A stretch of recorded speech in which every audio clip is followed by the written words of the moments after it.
Anyway, you talked a little bit about braking from 350, 360 kilometers per hour. You're braking, again, I'm going to ask you to try and describe for the ladies and gentlemen here what it's like in the car to do that. You're coming up to the 100-meter board, you're braking for, at that kind of speed, more than 220, 230 miles an hour for the Americans and English people in the audience. Tell us what it's like to judge that braking exactly there from that kind of speed and how difficult it is to get it right every time. Yeah, as I told you, the car is really inconsistent in the braking point because there is a very low level of downforce and the grip is really, really poor. In the braking area, it's really important to find the best braking point. If you brake, let's say 5 meters, even less than this, later you lose the apex and you lose your lap time, obviously. And if you brake too early, you lose time too. So it's really important to be consistent.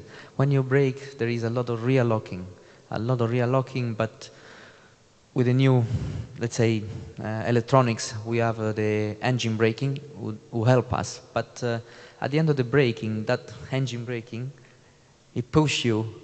So, and in that case, you have a lot of front locking. So it's really, really difficult to charge it. And tomorrow is going to be very important to be consistent, don't make mistakes, and go through at the end of the race.